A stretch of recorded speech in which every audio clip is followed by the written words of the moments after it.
Message to the formal Christians.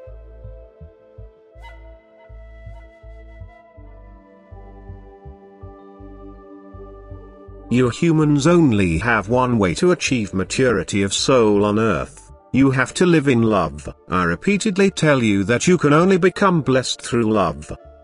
Time and again I have to present my commandments of love as a priority to you, because there is no substitute for a life of love, since nothing can help you achieve bliss if you do not live up to my commandments of love.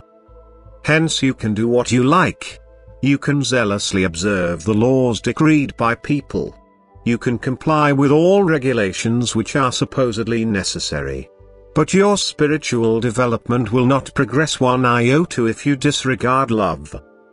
Consequently, in all your undertakings you should consider carefully whether you are motivated to do something by the love within you or whether you merely comply with commandments which were given to you by people and which are in no way related to a labor of love.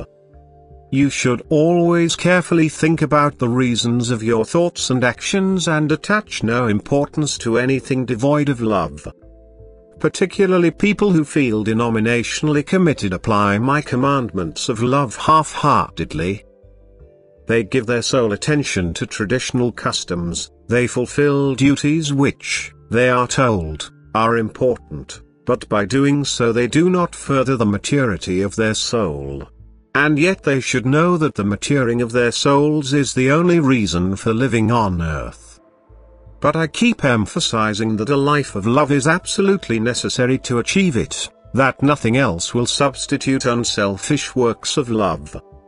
Irrespective of how eagerly they perform the commandments decreed by people, they will not be able to accomplish the slightest progress for their souls. Therefore, everything you humans do is worthless if love is not the determining factor. And when you say everything in honor of God, how can you honor me if you do not love me? And how can you love me if you ignore the hardship of your fellow human being who is, after all, your brother? How can God's love be in you if you lack compassionate love for other people by which alone you prove your love to me? You live a wrong life if you feel committed to denominational customs and traditions, to ceremonies and implementations of duty. You are wasting the energy of life which is given to you by me for gaining spiritual strength on earth, and this can only be acquired by deeds of love. You humans, do take earthly life seriously, do not live so indifferently that you won't even consider whether your God and Father can be satisfied with your mere fulfillment of formalities. Consider what I myself might ask of you if I stayed with you again as a human being, if I walked across your earth again as a human being.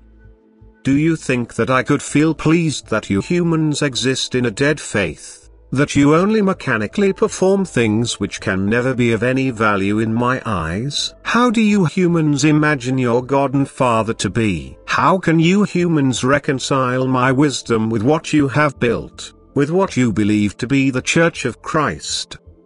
How could I find pleasure in traditions and customs, in activities which are presented to you as my will? I can and will only take pleasure in those carrying out works of love.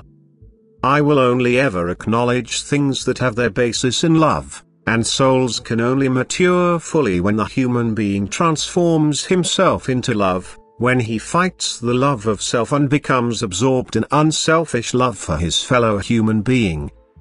Because you are lacking love and should acquire it again while you live on earth, you have to live a life of love or your life on earth will be in vain and you will never reach your goal. Amen.